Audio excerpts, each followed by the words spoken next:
Shalom, brothers and sisters. So let's touch on just a couple of articles again today on the ongoing Israeli war that's taking place. And yes, they didn't do the Putin thing and call it a special military operation.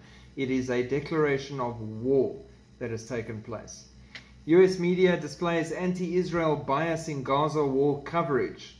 As initial American media coverage unfolded, more unconfirmed reports on CNN, Fox and MSNBC of Hamas fighters allegedly capturing an IDF soldier pulled from a burning tank. Other updates claimed that citizens in villages near the border of Gaza were barricaded in safe rooms as militants were banging on the doors of their homes to gain entry. Almost immediately, though, some talking heads on TV in the US began blaming the victims in the surprise attack on the Simchat Torah holiday, with questions like, how did Israel not see this coming? Meanwhile, Prime Minister Benjamin Netanyahu formally convened a council of war and declared, "We are at war and we will win it." The initial American media coverage stands in stark contrast to the worldwide sympathy and support for the United States in the wake of the 9/11 attacks in September 2001.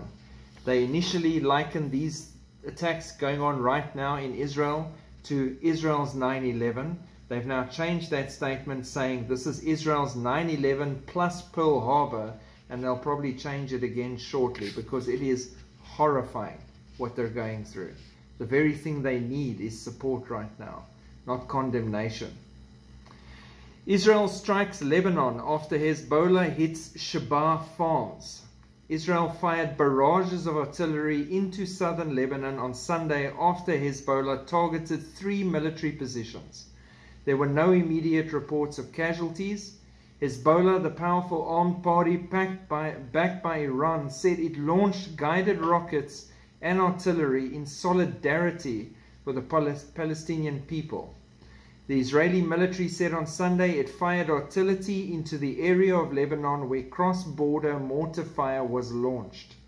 IDF artillery is currently striking that area from where the shooting was carried out. Israel's military said one of its drones struck a Hezbollah post in the area as well. At this point, there is no further threat in Hardov or the northern arena, IDF spokesperson Daniel Hagari said, adding that the military remained on high alert. Now, the interesting thing here for me that people also seem to miss is the way that they're conducting themselves in this war.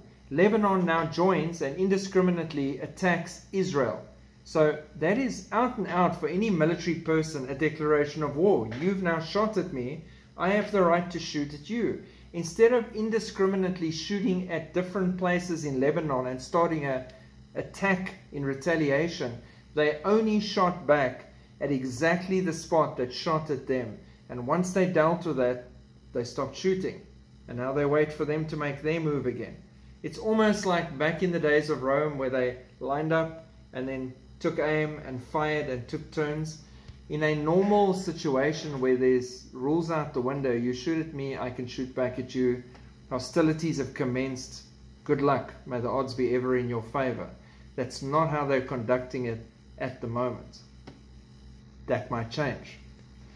Israel's latest, over 1,100 dead. US has sent warships to the region. More than 700 Israelis, most civilians, were killed in the attacks which erupted outside the Gaza Strip on Saturday morning.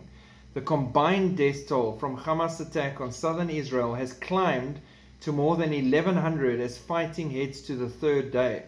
The US said it's moving a 6-vessel aircraft carrier strike group to the eastern Mediterranean and is augmenting its fighter aircraft squadrons in the region. More than 700 Israelis listed, 400 Palestinians died fighting, and the numbers climb. It's going to keep climbing because now they're attacking Gaza and taking the toll. The operation by Hamas, which included taking scores of Israeli hostages, was an unprecedented incursion that has shaken regional stability and markets.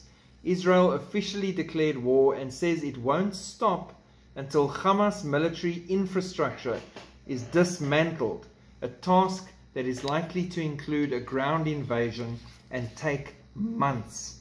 They are literally preparing to send in approximately 100,000 soldiers on the ground with tanks as soon as they're done bombing absolutely everything.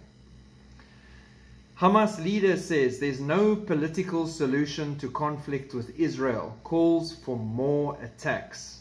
The Hamas leader Ismail Haniyeh rules out any political solution to the Israel-Palestinian conflict. He's called for armed resistance in the West Bank and for escalation of attacks following Monday's deadly terror shooting near Hebron. At the meeting of Hamas and Palestinian Islamic Jihad leaders held in Gaza, Haniyeh called for improved coordination between the armed factions in the West Bank and notes that the Oslo agreements and any other attempts at a political solution have failed. He further calls for stronger support by the Arab and Muslim world, both on the diplomatic level and with money and weapons for the armed factions. They never wanted peace. They want the eradication of Israel and Jews. They want to cut them off from being called a nation and remove their name from ever existing. Funny thing is, the Bible mentions all these things. God sees all. People celebrate attack on Israel. In London, Saudi Arabia blames Israel for unprecedented Hamas terror attack. Again, the story I told you about the hyena attack. Yeah, can't blame the hyena, got to blame the innocent civilian. Police patrols have been stepped up in London after videos emerged of people appearing to celebrate the attack on Israel, which a government minister said was glorifying the terrorist activities of Hamas.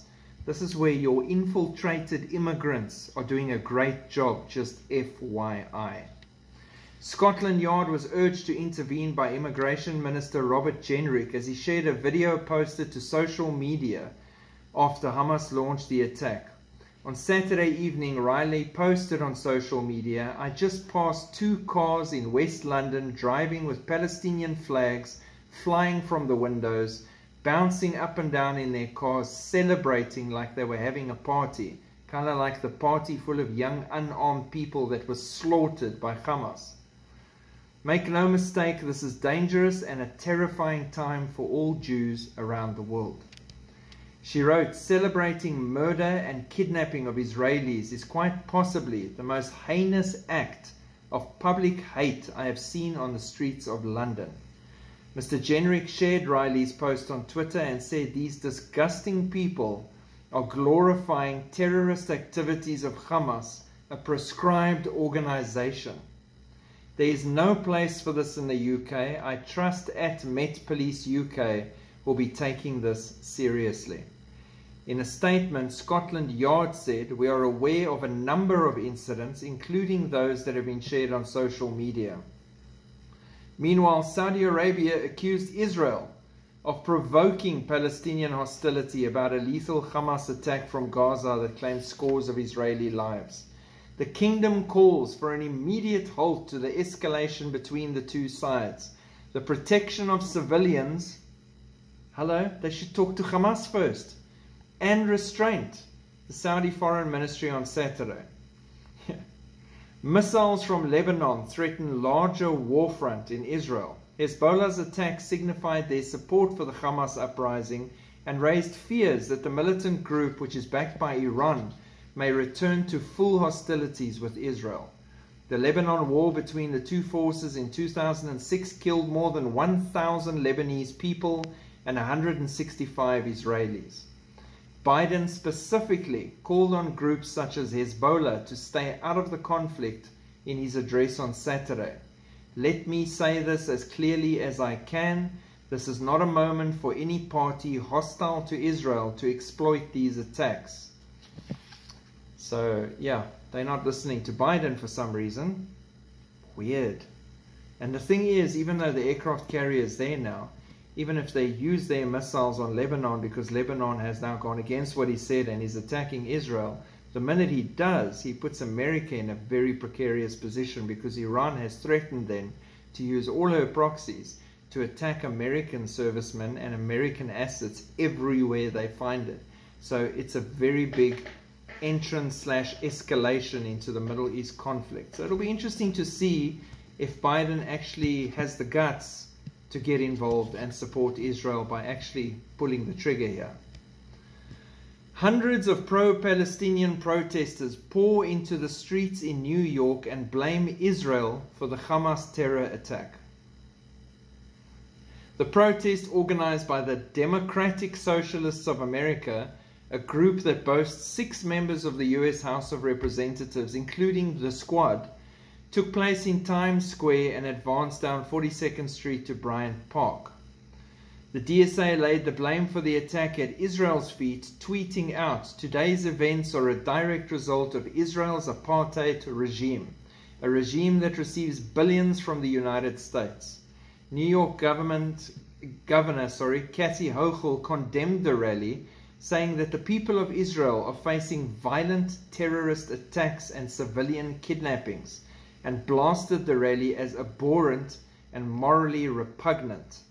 Hundreds marched through the city's midtown area with many chanting, "From the river to the sea, Palestine will be free," a chant that the Anti-Defamation League notes can be understood as a call for the elimination of Israel. That's exactly what it is. That's drive them into the ocean, let them cease to exist. We have a very similar thing here as well, where they say drive the boer and the farmer into the ocean.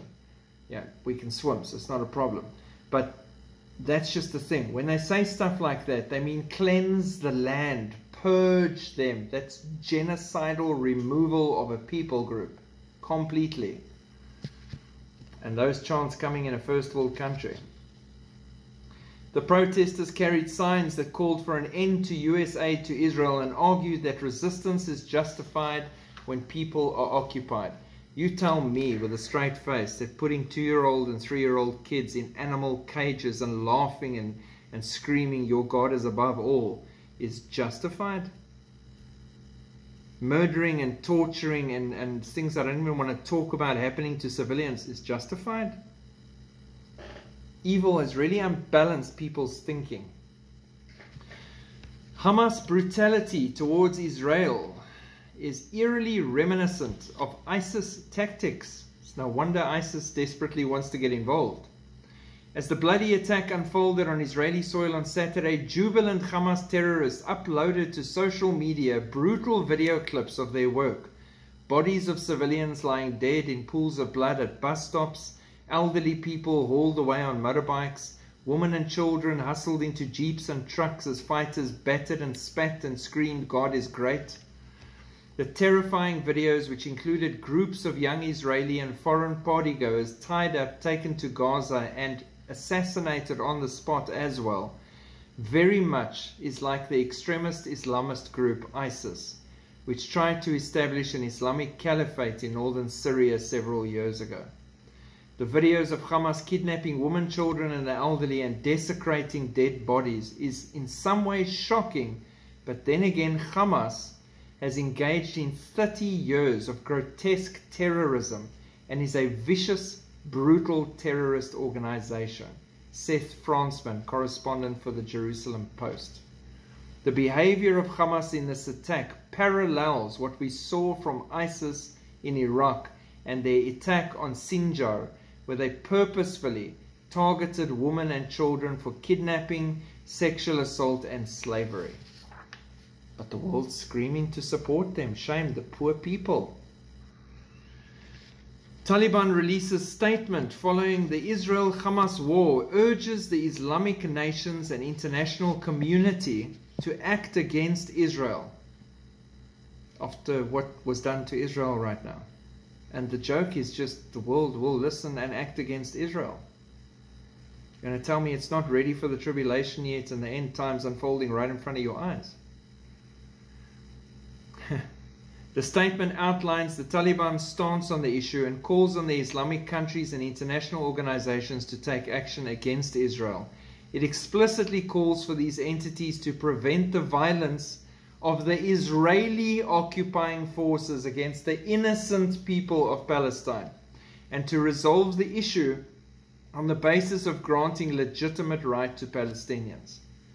The Taliban has reportedly asked Iran for passage to Israel to help Hamas in its terror against the Jewish state. The Taliban is also responsible for arming the Hamas terrorists. Earlier this year, it was reported that the US weapons left in Afghanistan, thank you Biden, were smuggled to the Palestinian factions in the Gaza Strip. So, thanks to Biden, they have American weapons that they're using against civilians in Israel and against the Jews. And thanks to Biden, they gave billions of dollars to Iran so that Iran could fund the final planning things that they've been planning for the last year to carry out this operation to destroy Israel from being a nation. You go, Biden. Great job. To all of America, brace. Brace. Storms, earthquakes, who knows what, economic crash. We know how this thing goes. Go watch that video of blessings and curses that I did with historic facts. Same as South Africa, we need to brace. China calls for calm and restraint as Israel declares war after the deadly Hamas raid. China, just look up China and the Uyghurs. China is deeply concerned about the current escalation of tension and violence between Palestine and Israel. Palestine first, then Israel. China called for an immediate ceasefire in a major escalation of the decades-old conflict between Palestinian fighters and the Israeli military. The Chinese Foreign Ministry said on Sunday that Beijing was deeply concerned about the escalation of tension and violence, and all parties concerned are urged to exercise calm and restraint, to cease fire immediately, and to protect the civilian population and prevent further deterioration of the situation. Did they see anything that happened there? This is definitely, from what it's shaping up to be, quite possibly the Psalm 83 war happening in front of our eyes, which I'm surprised to be seeing for myself. Amazing to be seeing, born for a time such as this, shocking and horrifying, broken inside and aching for Israel. I feel intense grief and sorrow. I beseech the Lord's face and cry out to him regularly and bring his people before him. We're also possibly seeing Isaiah 17's siege of Damascus. Syria's mobilized her army and air forces and prepared her anti-aircraft systems, and she's prepped for battle. She's ready to move. So Syria, as per the list of nations that joined the Psalm 83 war, is ready to go. And when she goes, what's to say Israel, that regularly bombs Damascus, doesn't just do it properly for once, and boom, Isaiah 17 is fulfilled. We might see that. Once Damascus is stopped from being a city and totally destroyed and becomes a ruinous heap, what's to say we're not to see somebody in absolute rage and fury, because these are two words the Jews are using regularly right now in Israel. Obviously so. In rage and fury, remove the one thing that's caused so much grief in their lives, the Dome of the Rock. Wouldn't that be interesting if that somehow, by accident, oops, or on purpose, got removed?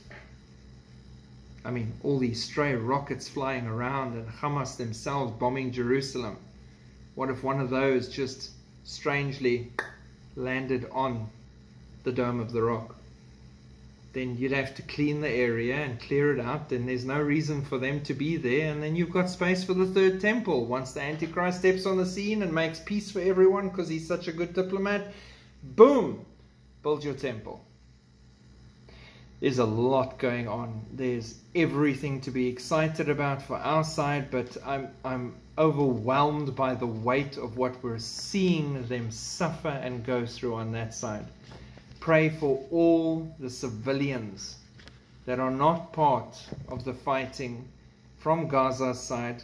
There are a lot of innocent people there that are not part of Hamas and everything, that are now also suffering because of what Hamas has done.